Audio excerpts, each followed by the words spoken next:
just like a listing. It's like how you create the seller expectation is like how it's going to be. And like when you're working with a seller, if you mess up like the first like 3 or 4 days, if the launch isn't smooth, the whole thing's going to suck the whole time.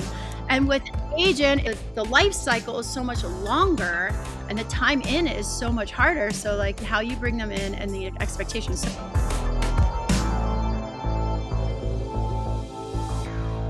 What is up, everybody? Welcome to another episode of the Reside Platform Podcast. I'm your host today. You're stuck with me, Suneet Agarwal, but I've got an incredible guest, my friend, Christy Morrison. She's the founder of Home and Slate up in Truckee, top 1% in Tahoe Reno market. I can't wait to talk about that. And you've been doing this for 24 years. Christy, what's going on? Hi, Suneet. Thanks for having me. This has been a long time coming, and I'm so glad to be here. So thank you. How's the weather up in Truckee right now? Absolutely gorgeous. Might get a little rain in a little bit. And yeah, it's been so beautiful. So, as we get started, we were talking about this offline. So, let me catch up all the viewers here. Christy's background is, I think she's super cool, right? And this part of the background is one of the highlights for me personally. So, you used to be an X Games competitor doing Skicross. Correct. Yeah. I grew up ski racing. I love skiing. I still try never to miss a powder day. And yes. Tell everybody who's listening what Skicross is if they don't know, because I didn't know. Ski across is where 5 people typically go at the same time, and you race down to the end of the hill. The first one that gets through wins, and you go through big jumps and bank turns and things like that. And I don't know, I know they got rid of the border cross. They might still have ski across, but I'm not sure. It made it to the Olympics, the actual sport, but then I think it fell apart because too many people got hurt. But it's like roller derby on skis. So, yes. That I'm gonna have to like go to YouTube and see what that looks like because that sounds intense. Skier cross. Okay, good. So, what was the transition from being in the X Games to getting into real estate? Well, I think at and we were just talking about this offline, Suneet. I think when you have a goal, in order to progress, especially in the world of extreme skiing, you have to push your body to a certain level. And I just got to a level where I was like, I'm not willing to get hurt. Like, I am not willing to take the risks to. And then I was able to go into real estate because that's one of our major industries up here. So I chose to take my focus away from hurling my body down a hill to trying to progress in real estate and create a lifestyle and a long-term lifestyle that I was going to love and be able to ski and do the fun things I liked and at the same time earn a living and all the other stuff. Yeah, so lifestyle business, right? Because yeah, if people who are watching and listening don't know about the Truckee Tahoe area, it's beautiful. There's always some awesome outside thing to do. So lifestyle business is really important. Am I right? Yes, absolutely. Yes. And it also comes with some challenges too because you really have to be dedicated or you just spend your whole time outside, right? So Yes, exactly. Like you have to push yourself to go into work instead of enjoying all that nature has to offer up by Lake Tahoe. So, like, how was it getting into, right? Because let me just give you some context, and we've talked about this. Is every single time I've been to Tahoe in the last 20 years minimum, probably longer, I've always thought, man, I would sure like to be a realtor in Tahoe.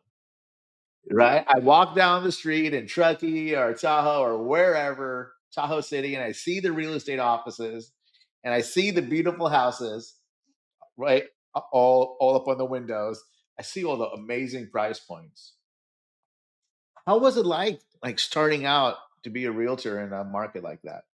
I think it's a really competitive market because like you probably know that like half of my friends are realtors. Like it's one you're either like a realtor or a contractor if you want like a job that makes money up in the industry. If not, now that you can work remotely, like that's something different. But so it is highly competitive.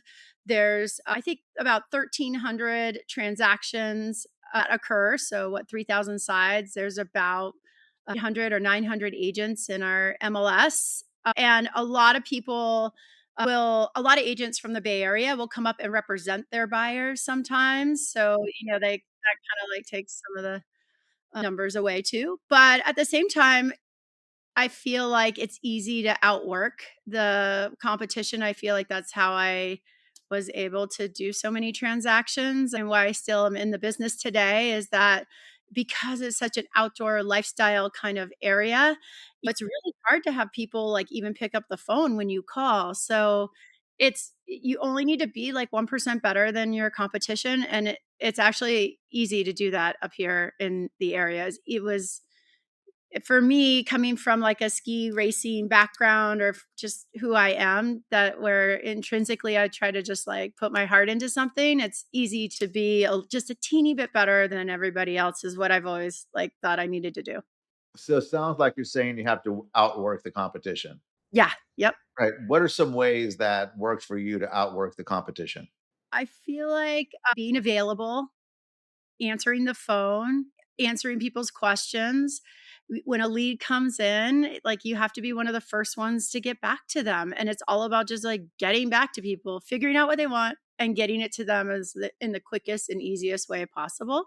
So, I mean, it's so simple, but it's so funny because it's like, it's really hard now that I'm like a team leader.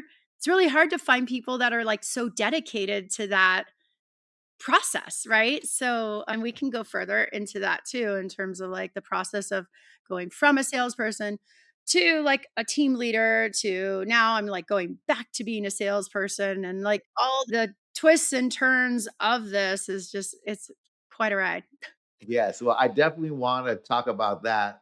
However, I also want to ask you about prospecting because you're a beast on the phone, right? How long have you been a prospecting animal like that? Well, I stopped being a prospecting animal as much now with your help. Thank you. And everyone But for the longest time you were, and that's how you came up too, right? 20 I mean, literally, like, 20 years, guys, and I'm not kidding. I was a Mike Ferry devotee, and, like, I would have at least 20 to 25 conversations at least 4 to 5 days a week for seriously 20 years. Like, I'm not kidding. Like, if you owned a house in Truckee, my job was to talk to you and bring value, and as simple as like, here's what homes have sold for, here are people that can help you maintain the house, like when you're ready to go, let's go, right? So I did that for 20 years, so my database is really great now, and the email responses are great, the open rates, like people know me because I've like spent the time to create those relationships. So, yeah, yeah, and so I try to instill that to my agents too. My old coach, Steve Powers, would say, "Christy, contacts equal contracts." So the more contacts you want, the more contacts you need to make, and that's that. So that's what I took home. What was that transition like from being that agent with the lifestyle business and still doing the prospecting to getting into the team arena?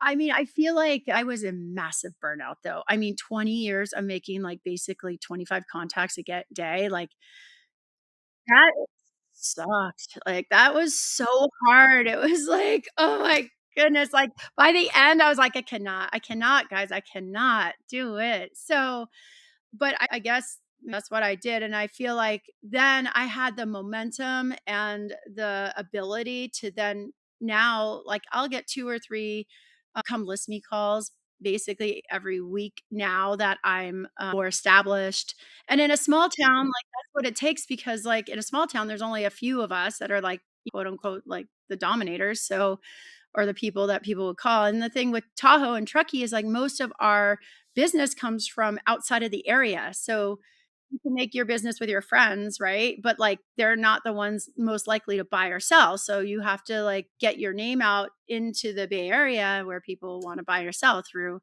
agents or just making calls to people, absentee owners. That's where it is.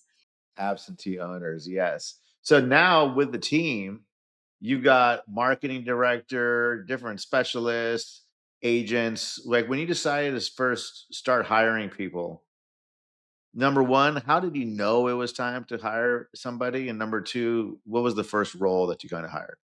Yeah, that I've gone through so many different renditions of what to get to this point, so but, like, to start it off, I hired a great marketing person and it, like, redid my website. We did all the different drip campaigns. We created buyer packages and seller packages and, like, all these, like, really glossy, fancy things, and I'm so grateful to her. And then I hired 2 ISAs to make calls for me because I was done making calls. And then I had a great transaction coordinator. And then I hired, like, a sales manager to help with, like, onboarding the team and everything like that. It's been, like, such a process, and so, like, really what you guys say about, like, how you bring someone on is, like, the experience that you're gonna get through the whole process.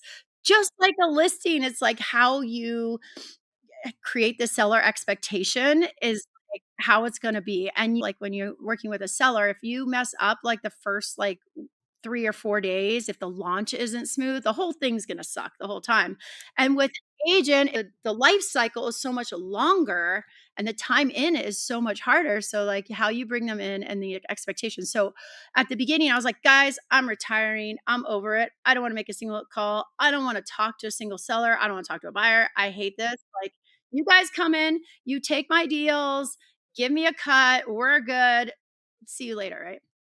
But that didn't really work, because it was like they would take a deal and then but, like, they didn't have the work ethic but that I thought required, like, the quality, so, like, they didn't call people so I'd get angry calls from my sphere, my sellers, like, "Oh, hey, I haven't heard from this person in 3 or 4 days." Or like, "This shoulda happened," or "That shoulda happened," or this or that, and so, like, I brought him on, I was like, "Oh, you guys are in the business, you can do this." I had 0 training, like, really available, so then I was like, "Oh, shoot, that was cool." And then what happened is, like, I started, like, getting my checklist and the Monday board and the like, Monday, yes. these are the things you need to do, and if you're gonna do this, if you're gonna take my deals from then you like, this is how you need to handle it. Like, this is the minimum standards, and here are my expectations, and, like, really going through that process so that, it was just like a smooth transition. So that was really good. So, like, I brought on, like, 7 people, and then, like, 6 out of the 7 left because I was, like, not a great leader, and I don't know, I just didn't bring them on correctly, I think. Now I have one I still have one who's been in my team, like, originally since I've been, like, building, I really love her, her name's Sarah Kane, and she's absolutely incredible.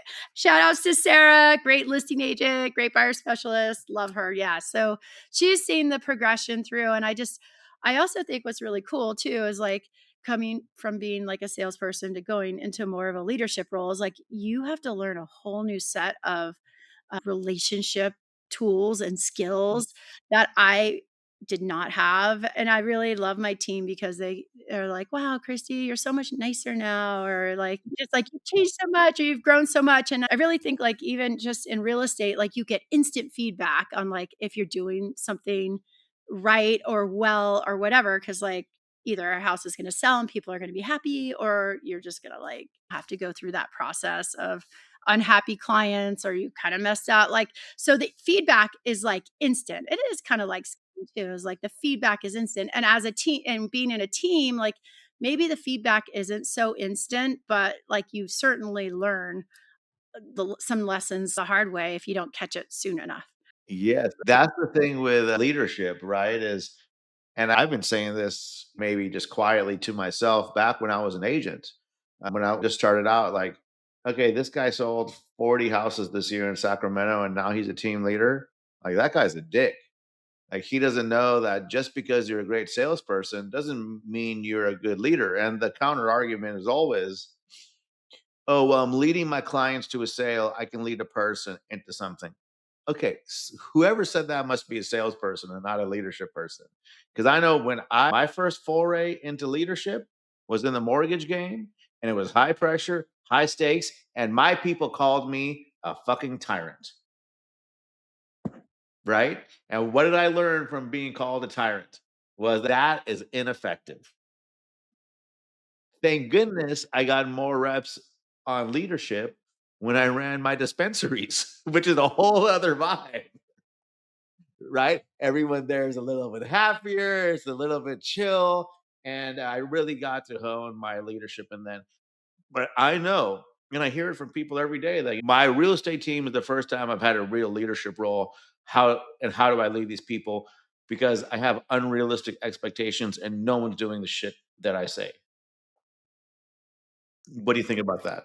That's the thing is, like, clear expectations, clear checklists, and this is where I falter still all the time is, like, making su holding them accountable, and then confronting them when it's not being done to that level. I think that's the most challenging thing that I have, but, like, it is so nice, though, when the expectations are super clear, and then they're not doing it because then you're like, "Okay, it's not about me, it's not about you, it's just about this, like, and if we do this, like and then it's like, how's that gonna affect you positively, and how's that gonna affect me positively? And that once you get to that realm where you're communicating towards, like, a single goal without, like, "You're doing it wrong," and "I'm unhappy," and all that stuff, like, you once you take the drama and the emotion out of it, it's a lot better, but it's still I have to say, like, this year has still been pretty challenging even when we do have everything outlined.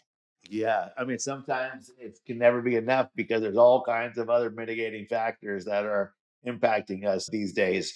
The thing with accountability, and I love that you brought that up because it's really important to me. It's kind of my job is to hold people accountable now, right? It's like I learned this framework years ago. Maybe someone listening will get some value out of it. Is the commitment, the activity, the standard is binary. It's yes or no. It's not maybe or I did some of it. It's yes or no. So that's how the commitment needs to be laid out. It's binary. And then if some how bad do you want this thing that you're committing to? Oh, I want it bad. Great. Would you like me to hold you accountable to that?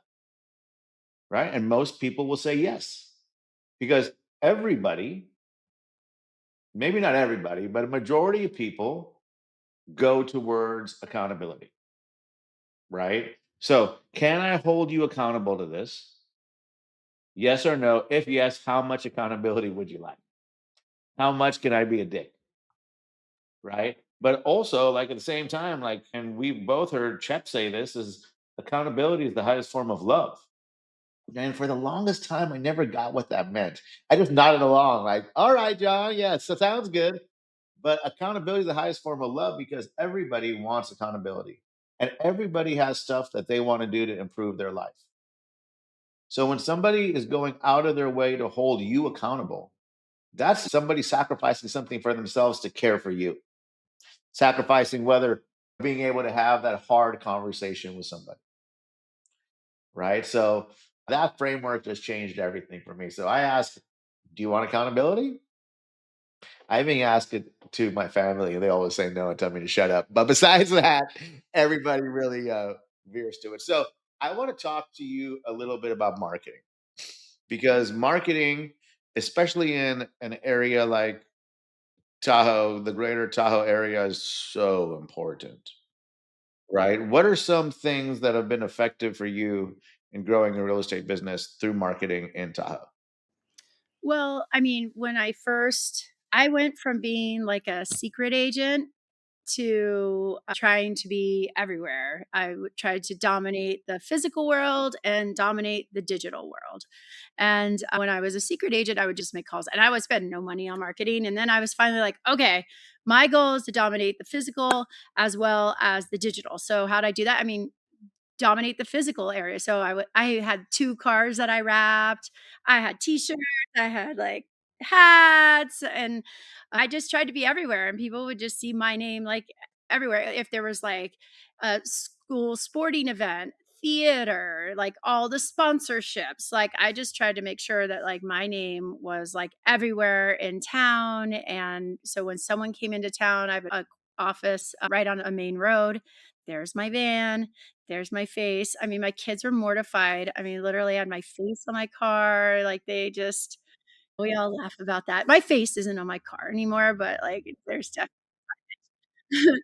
So, yeah, so I started that way, and then also then I hired a marketing person and have a really nice looking website on homeandslate.com. Mhm.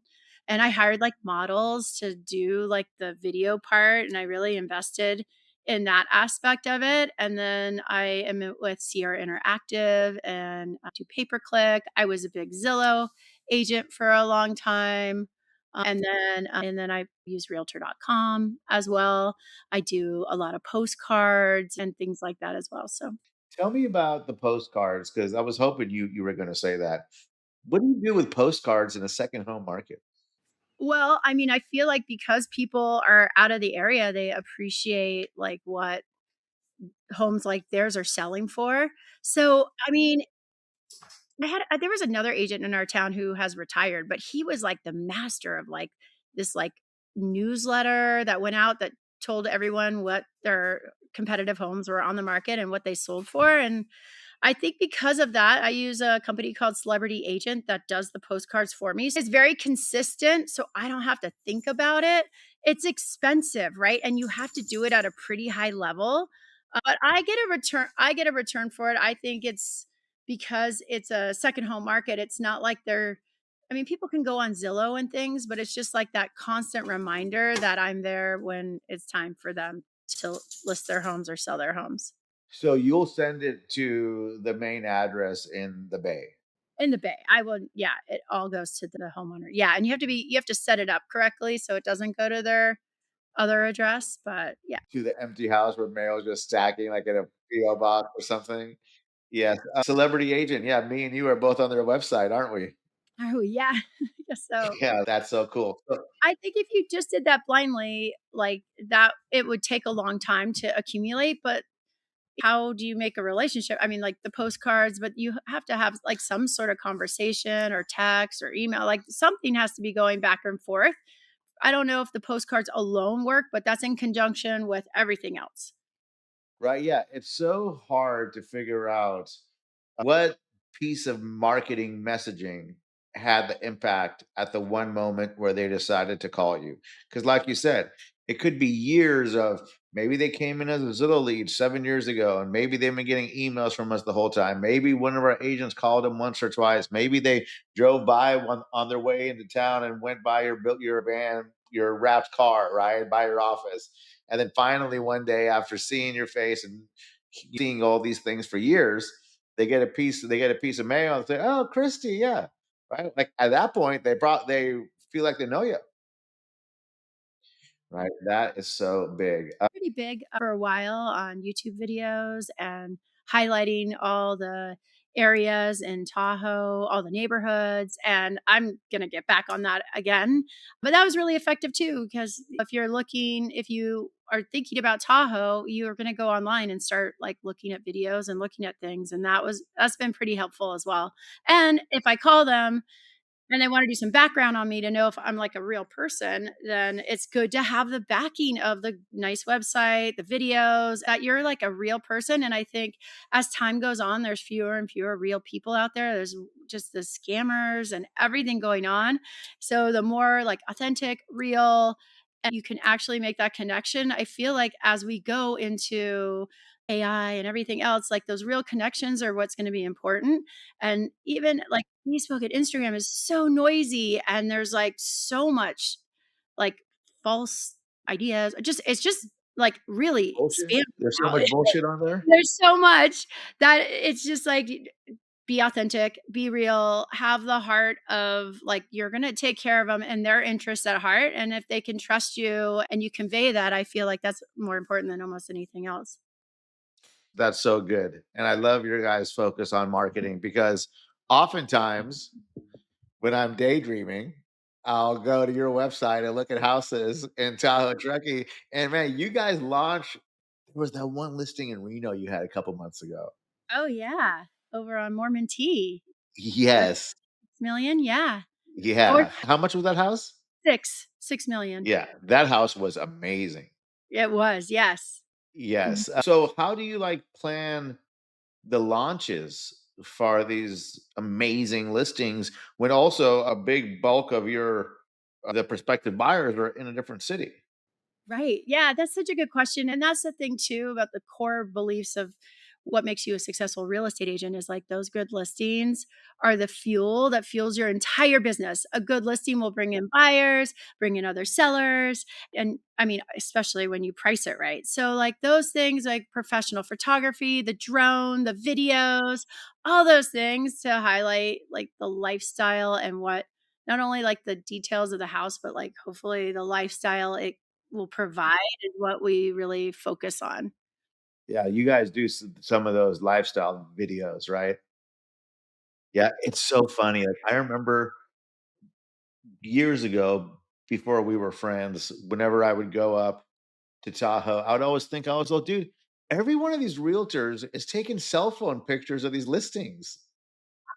I felt like it was more common in Tahoe. Am I wrong?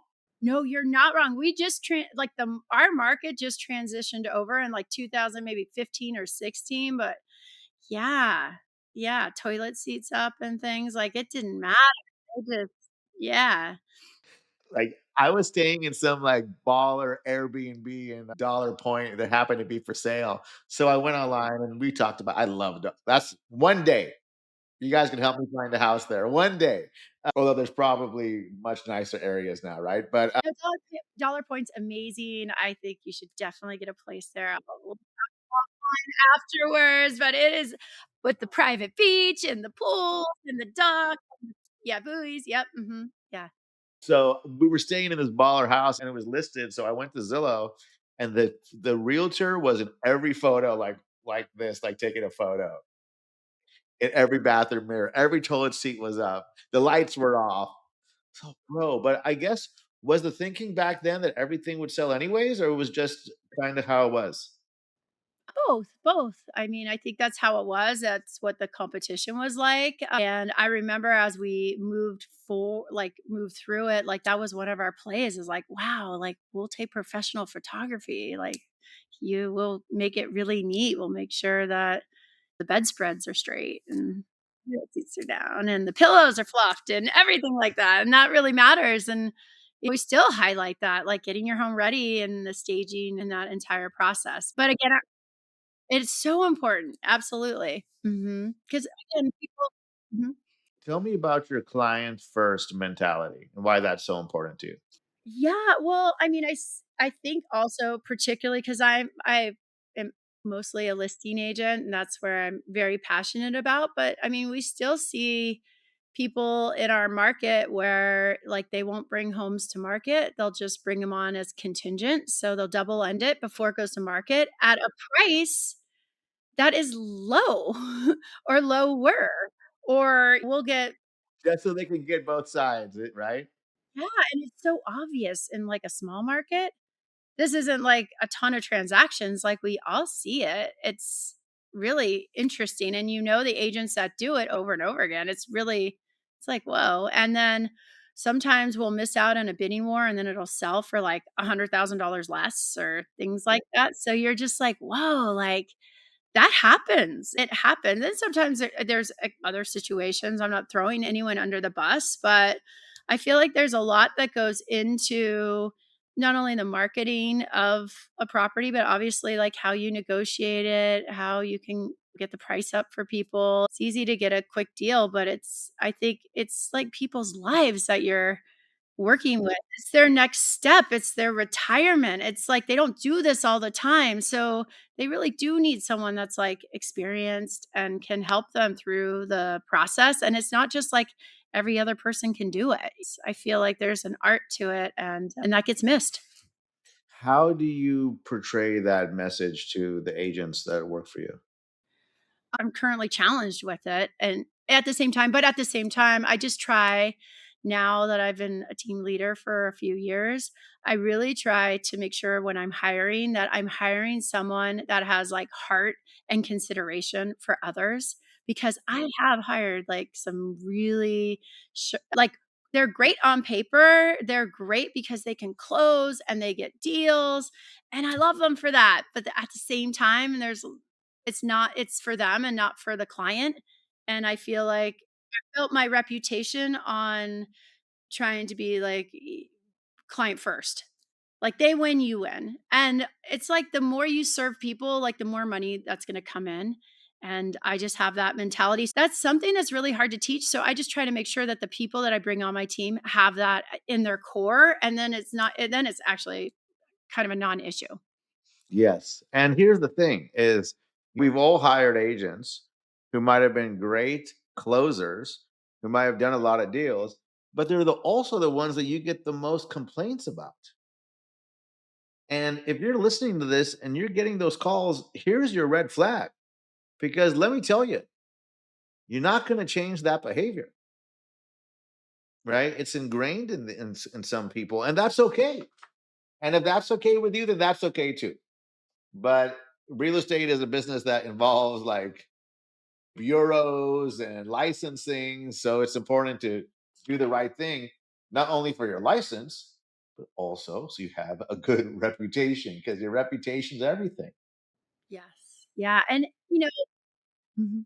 I feel like my agents that I was like, "Oh, yeah, you're crushing it, but wow, like, that was an interesting decision," or that, "Ooh, I wouldn't have done that." In the end, they're gonna leave you anyway because it's just transactional no matter what. So, you think, like, you're is so I just feel like do yourself a favor and just, like, create a team with like-minded individuals that have that heart if you have that heart, and, save yourself the pain and agony because, like, eventually they are gonna lead to some more issues that you're gonna have to deal with, and it's just not worth. Always. I mean, I still get letters from people who haven't worked for me for 2 years, like on deals. And I'm like, what the? Like, this person's like, there's that many issues, right? So, yeah, you can't really fix it. And if you can, if you figured it out, then send me a DM and let me know Yeah, because I me haven't figured it too. out. I would love Yeah. that, yes.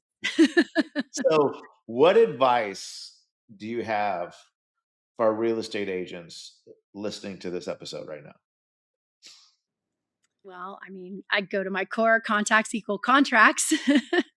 And it's all about creating relationships and creating the knowledge to make you to have the confidence to serve people at the highest level you possibly can.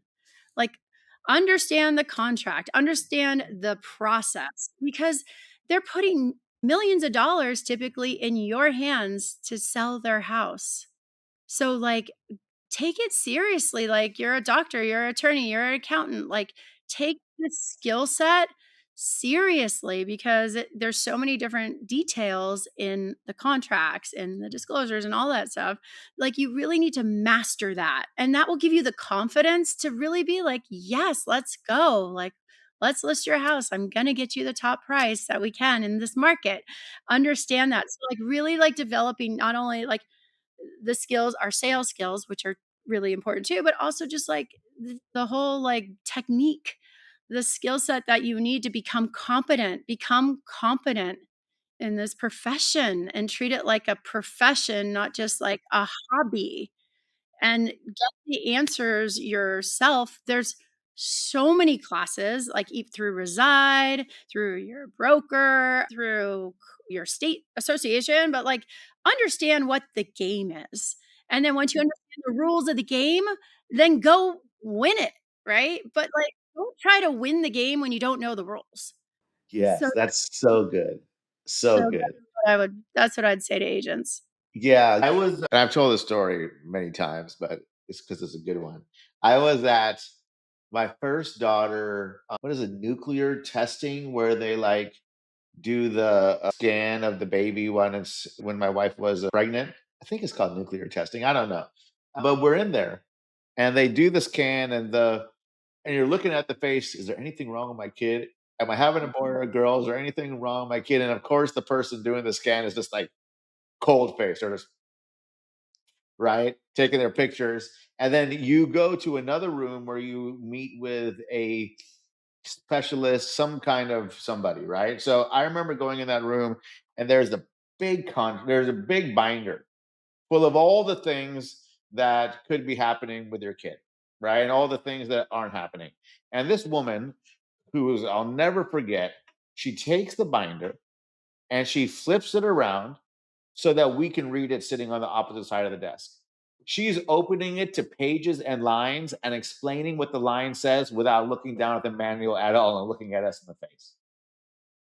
Right. And then you ask agents, hey, have you ever read the damn listing agreement? Oh, no, I just sent it via DocuSign, bro.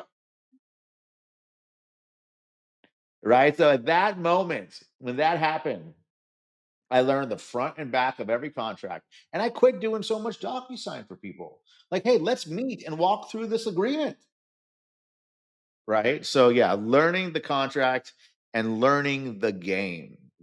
I love that. Learn the game of real estate. What advice do you have for team leaders listening to this episode? Oh, I feel like whoa.